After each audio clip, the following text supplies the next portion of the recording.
Hai hai semuanya, kembali lagi di channel Kak Eka Kinetic Education. Oke, adik-adik, Kak Eka senang banget akhirnya selesai juga materi yang Kak Eka buat hari ini.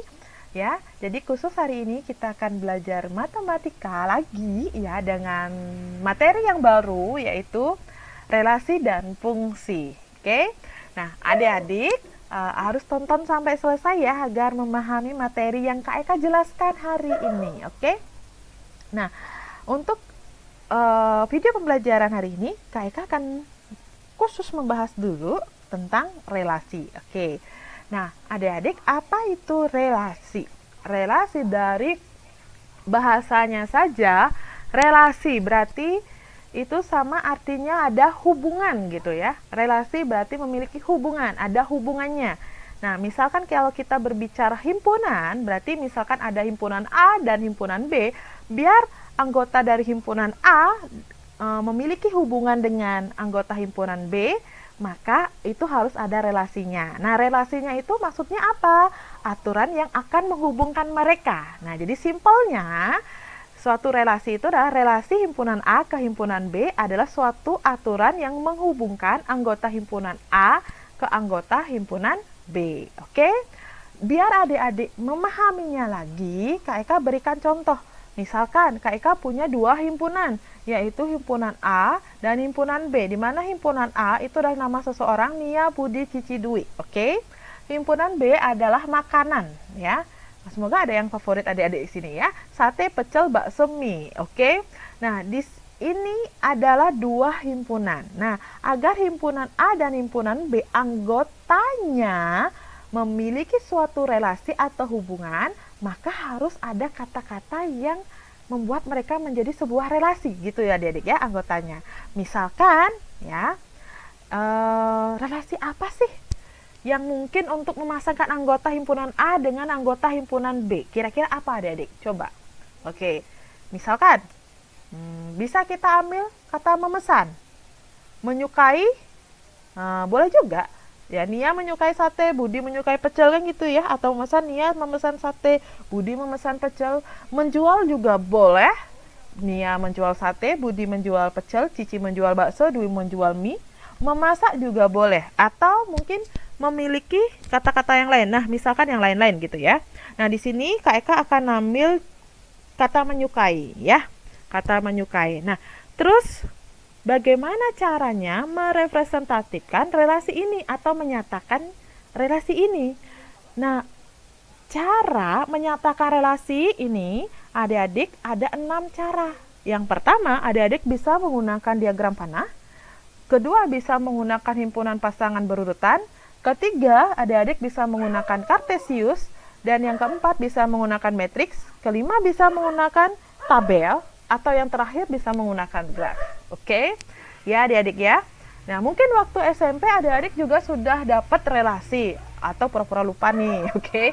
Ya, waktu SMP sudah sebenarnya diajarkan relasi ya. Mungkin waktu di SMP adik-adik cuma diberikan 3 cara untuk menyatakan relasi. Ya, mungkin diagram panah, himpunan pasang berurutan, dan kartesius. Nah, di sini Kak Eka akan bahas mengenai cara menyatakan relasi ini satu persatu. Yang pertama, bagaimana caranya kita menggunakan diagram panah? Ya, kalau menggunakan diagram panah berarti adik-adik tinggal menggunakan anak panah doang, ya, anak panah saja. Ya, di sini Kak Eka mengambil tadi untuk menghubungkan anggota A dengan anggota B, anggota himpunan A dengan anggota himpunan B, itu Kak Eka pakai kata menyukai. Oke? Nah, di sini misalkan Nia menyukai sate, Budi menyukai pecel, Cici menyukai bakso, Dwi menyukai mie. Nah, kayak gitu ya.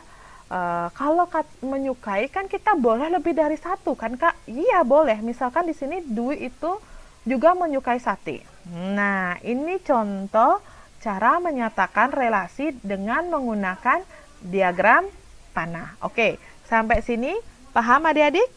Oke, yang kedua, adik-adik bisa menggunakan cara himpunan pasangan berurutan. Nah, tinggal tadi yang diagram panah tadi, ya kita tinggal buatkan himpunannya, pasangan himpunan berurutannya.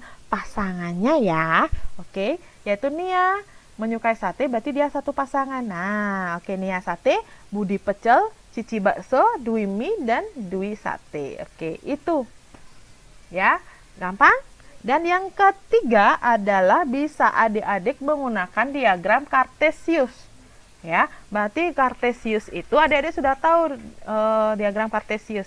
Nah, ini sumbu X, oke. Ini X, Ria, ini X, ini Y, ya. Tinggal kita cocokkan saja. Nah, Nia menyukai sate, berarti Nia menyukai sate. Nah, itu dia diagramnya. Kemudian Budi menyukai pecel, oke. Cici menyukai bakso, oke. Cici sudah menyukai bakso. Dwi menyukai mie, dan Dwi juga menyukai apa tadi? Sate. Oke, nah ini cara menyatakan relasi menggunakan diagram Kartesius. Oke. Dan yang keempat adalah adik-adik bisa menggunakan matriks. Ya, di mana matriks ini yang elemennya atau anggotanya memiliki hubungan, maka adik-adik akan berikan nilai 1. Ya, kalau tidak ada hubungannya elemennya, maka adik-adik berikan nilai 0. Jadi di matriks ini kita hanya punya 2 nilai, yaitu 1 atau 0. Kapan kita bisa berikan nilai 1? Apabila anggota himpunan A dan anggota himpunan B memiliki hubungan. Itu kita kasih nilai 1. Kalau tidak ada hubungannya, maka adik-adik beri nilai 0. Oke, paham ya? Nah, oke, tadi ini diagramnya. Nia menyukai sate, berarti Nia ada hubungannya dengan sate, gitu ya, menyukai sate. Nah, kalau Nia ketemu sate, maka dia 0. 1 maksudnya. Nah, kalau di sini Nia menyukai pecel. Apakah Nia menyukai pecel? Kan tidak ada hubungannya, maka dia 0. Nia menyukai sate? Iya, dia ada hubungannya, maka adik-adik beri nilai 1. Sisanya, Nia apakah menyukai bakso? Tidak, ya, kasih 0. Nia menyukai mie? 0 juga, oke. Kemudian Budi menyukai pecel? Iya, kita berikan nilai 1. Ya, sisanya 0. Nah, karena kan nggak ada hubungannya. Kemudian Cici apakah menyukai pecel? Kan tidak. Nah, Cici menyukai apa? Bakso. Nah, gitu kita tulis 1 aja di baksonya. Sisanya 0. Oke, Dwi apakah menyukai pecel? Tidak kan? Kemudian Dwi menyukai sate? Iya. Dwi menyukai bakso? Tidak. Dwi menyukai mie? Iya. Nah, ini contoh cara menyatakan relasi menggunakan matriks. Adik-adik paham? Oke, ini cara keempat ya. Kemudian cara kelima, adik-adik bisa menggunakan tabel. Nah, ini contohnya tabel. Misalkan ini ada diagram mananya. Ya. Himpunan A itu adalah himpunan nama, ya, itu Amir, Budi, Cecep gitu ya. B itu misalkan ini adalah kode mata kuliah. Oke, misalkan IF 221, IF 251, IF 342, IF 323. Nah, ini sekarang kita representasikan atau menjadi sebuah tabel. Berarti Amir mengambil mata kuliah IF 251 juga. Amir juga mengambil IF 323. Kan tidak hanya satu. Kemudian Budi mengambil IF 221. Oke, juga mengambil IF 251. Cecep hanya mengambil IF 323. Nah, ini tabelnya, contoh. Oke. Ini cara menyatakan relasi menggunakan tabel. Sudah? Kemudian, yang kedua adalah adik-adik bisa menggunakan graf berarah yang terakhir ya. Nah, jadi maksudnya graf ini adalah tiap elemen himpunan dinyatakan dengan sebuah titik. Elemen himpunan itu dinyatakan sebuah titik atau disebut juga simpul atau vertex ya. Dan tiap pasangan terurut dinyatakan dengan busur. Oke, adik-adik, itu kita gunakan graf. Nah, pasangan terurut misalkan AA gitu ya, dinyatakan dengan busur dari simpul A ke simpul A sendiri. Nah, busur semacam ini disebut dengan gelang atau kalang atau loop. Nah, mengenai dengan teori graf ini atau konsep graf ini nanti Kak Eka akan bahas dengan di materi selanjutnya ya, karena Kak Eka pengen tuntaskan dulu tentang relasi dan fungsi. Oke? Nah, biar gampang ya, contohnya misalkan ini. Misalkan ada himpunan R, yaitu anggotanya AA, AB, BA, BC, BD, CA, CD, DB. Adalah relasi pada himpunan AB, CD. Nah, ini sudah relasinya. Ya, ini sudah relasinya gitu ya adik-adik ya. Ya, A dengan A, B, A dengan B. Nah, sekarang kalau menggunakan graf gimana? Nah, jadi ingat tiap elemen himpunan dinyatakan dengan sebuah titik. Sudah? Oke, jadi kita bisa menggunakan ini. Nah, ini graph. Nah, di sini AA, nah AA ketemu AA ketemu AA kayak gitu ya. Berarti inilah yang disebut dengan gelang atau kalang karena AA ada di sini. Nah, di sini apa tuh namanya? Tiap elemen. Nah, ini elemen A yang disimbolkan dengan titik gitu ya. AA dengan AA. AA, AA. Nah, ini dia. Oke. Sudah. Kemudian kita nyari AB. Oke. Ingat, pasangan terurut dinyatakan dengan busur. Oke, dengan busur. Nah, sekarang AB. AB berarti apa? AB. Oke. Di sini sudah terlihat AB. Oke. Kemudian BA. Balik lagi. BA. Sudah? BC. Berarti BC. Nah, set. Ada lihat panahnya kan?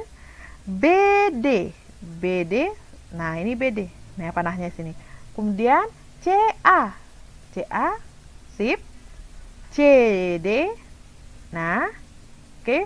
DB. Naik lagi. Nah, ini cara menyatakan relasi dengan graf berarah.